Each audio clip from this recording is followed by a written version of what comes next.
इसका मतलब आपको समझ में आया? नहीं ना। जब संगीतकार लक्ष्मीकांत प्यारेलाल गीतकार गुलजार संग बैठकर इस गाने को कंपोज कर रहे थे, तब यही सवाल प्रोड्यूसर हबीब नाडियाडवाला और डायरेक्टर जेपी दत्ता ने उनसे किया था कि गाने के बोल जब हम ही को समझ नहीं आ रहे तो आम आदमी इसे क्या समझेगा। गुलजार साहब तो मुस्कुरा रहे थे, लेकिन लक्ष्मीकांत ने कहा कि संगीत तो वही है कि गाने के बोल को समझे बगैर भी लोग झूमने लगे। प्यारेलाल, जिन्हें संगीत की तकनीकी समझ ज्यादा थी, इससे इत्तेफाक रखते थे और जिस लिरिक्स पर ये दोनों ट्यून बना रहे थे उसे अपने लिए चैलेंजिंग और इंटरेस्टिंग भी मान रहे थे। इस संगीतकार जोड़ी ने जो धुन के साथ ही गीत के भाव को भी तवज्जो देती थी, कहा कि गाने के बोल भर कठिन हैं और वो इसलिए कि इन्हें आज नहीं बल्कि करीब 700 साल पहले अमीर खुसरो ने लिखा था, फारसी और ब्रज भाषा के मेल से। लेकिन अब गुलजार साहब ने इसे जिस तरह मॉडिफाई करके पूरा गाना लिखा है वो कमाल का है। बोल भर कठिन है, बाकी सब आसान।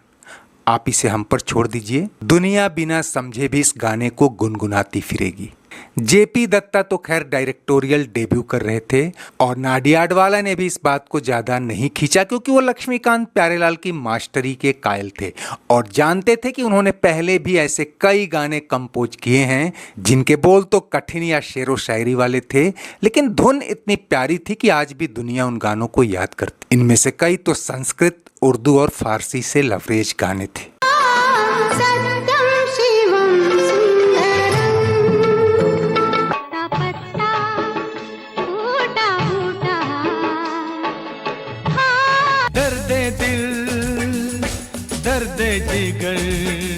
जब ये गाना बनकर तैयार हुआ तो प्रोड्यूसर डायरेक्टर भी इसके बोल भूलकर इसकी मदमस्त धुन में खो गए और इसे शूट करने में मशगूल हो गए। और आप भी इसे न जाने कितने सालों से सुनते और गुनगुनाते आए हैं, लेकिन आज हम इस बोल के मायने भी आपको समझाएंगे और तब तो आप इस गाने के और भी मुरीद हो जाएंगे। लेकिन उससे पहले इस फिल्म से जुड़े कुछ अनसुने, कुछ रोचक किस्से भी जानते चलें, क्योंकि ये फिल्म सिर्फ इस गाने के लिए नहीं बल्कि अपनी दमदार कहानी, धमाकेदार स्टारकास्ट और बेहतरीन अभिनय के लिए भी जानी जाती है और हिंदी सिनेमा की उन कल्ट क्लासिक फिल्मों में शुमार है जो कमर्शियली भी खूब हिट हुई। अंग्रेजों की हुकूमत से जूझने के लिए और गुलामी की जंजीरें तोड़ने के लिए तमाम हिंदुस्तानी वतन के सिपाही बन चुके थे। फिल्म शुरू होते ही पर्दे पर यह आवाज गूंजती है तो दर्शक यकायक चौंक जाते हैं। यह आवाज नहीं, उस दौर का सबसे बड़ा सुपरस्टारडम बोल रहा था। लोगों को पहचानने में देर नहीं लगी, पर सब चकित कि अगर फिल्म में अमिताभ बच्चन हैं तो पोस्टर पर नजर क्यों नहीं आए। हालांकि ये बात भी तब फिल्म के लिए बड़ी प्रमोशनल साबित हुई कि अमिताभ बच्चन इसमें नैरेटर हैं, लेकिन यहाँ प्रमोशन एक और फिल्म का भी हो रहा था, ताकि विलायत जाकर अपने लोगों से कह सको कि हिंदुस्तान का इंसान ही नहीं बल्कि उसका जानवर भी तुम्हारा गुलाम है। इस डायलॉग को गौर से सुने तो उन्हीं दिनों फिल्म मर्द के सेट पर भी अमिताभ बच्चन ऐसे ही संवाद बोलकर सुर्खियों में थे। हालांकि मर्द अभी आई नहीं थी, लेकिन ये साफ था कि उसका प्लॉट कॉलोनियल पीरियड से जुड़ा है, जबकि ये फिल्म आजादी के बाद की गुलामी पर केंद्रित थी।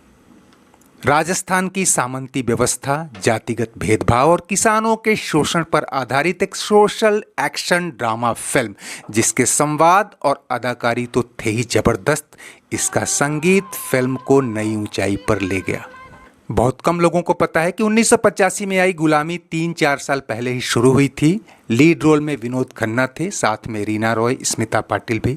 फिल्म का मुहूर्त क्लैप फिरोज खान ने दिया, लेकिन विनोद खन्ना के रिटायरमेंट के चलते फिल्म ठंडे बस्ते में चली गई और बाद में विनोद खन्ना की जगह धर्मेंद्र को लेकर 1984 में इसे दोबारा शुरू किया गया। फिर मिथुन चक्रवर्ती की भी एंट्री हुई।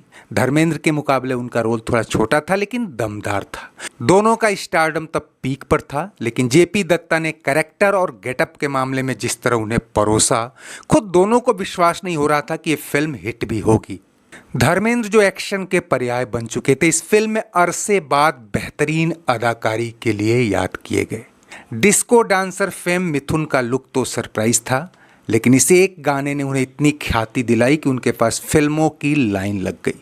सुनाई देती है जिसकी धड़कन, तुम्हारा दिल या हमारा दिल है। खैर, ये गाना सुनने में जितना सीरियस, जितना जटिल लगता है उतना है नहीं।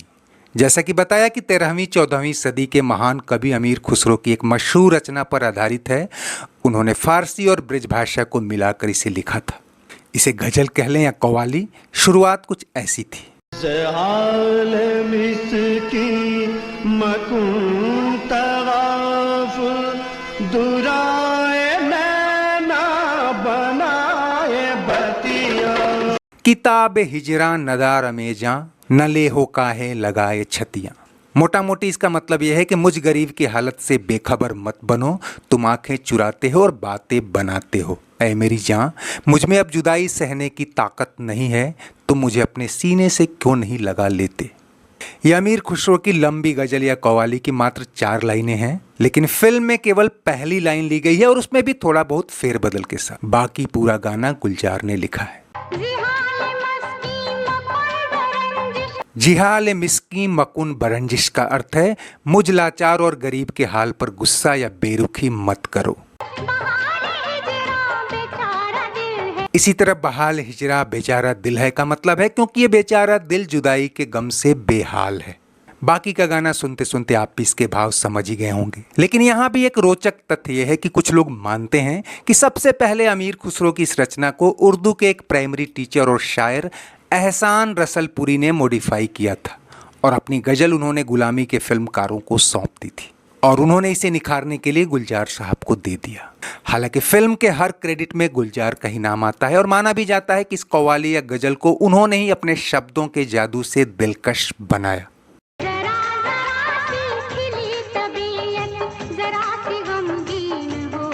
लेकिन दोस्तों, संगीत और गीत को याद करते हुए इसके गायकों को कैसे भूला जा सकता है। लता मंगेशकर की वो आवाज़ है जिसने इस गाने को अमर बना दिया और उनके साथ मेल वॉइस थी उस दौर के उभरते एक नए गायक शब्बीर कुमार की। रफ़ी साहब के गुजरने के बाद 80 के दशक में मोहम्मद अजीज और शब्बीर कुमार ही उनकी रिप्लेसमेंट तो नहीं लेकिन क्षतिपूर्ति करते नजर आए थे और उन्होंने कई सुपर डुपर हिट गाने दिए। खैर, गुलामी में 3 गाने थे। इसे एक गाने को कई वर्जन में फिल्माया गया था और एक बेहद मार्मिक और दिल को छू लेने वाला गीत था।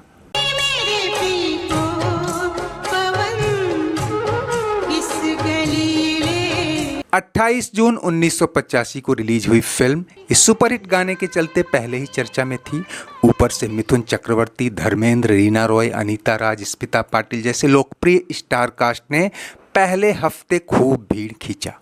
फिर कहानी थोड़ी ऑफ बीट लगी, डायलॉग भी कसे हुए थे। संगीत अगर कहानी की आत्मा में घुस जाए तो फिल्म को हिट होने से कौन रोक सकता था।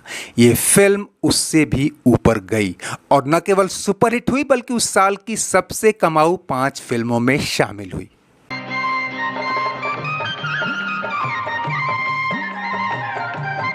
तो इस कल्ट क्लासिक फिल्म और इसके इस खास गाने की यादों के साथ आज बस इतना ही। चलते चलते वीडियो लाइक और शेयर तो करें ही, अगर चैनल सब्सक्राइब नहीं किया है तो वो भी करते चले। कमेंट बॉक्स में आपकी हर राय का स्वागत है। शुक्रिया, नमस्ते, आभार। देती है जिसकी धड़कन तुम्हारा दिल या हमारा दिल है।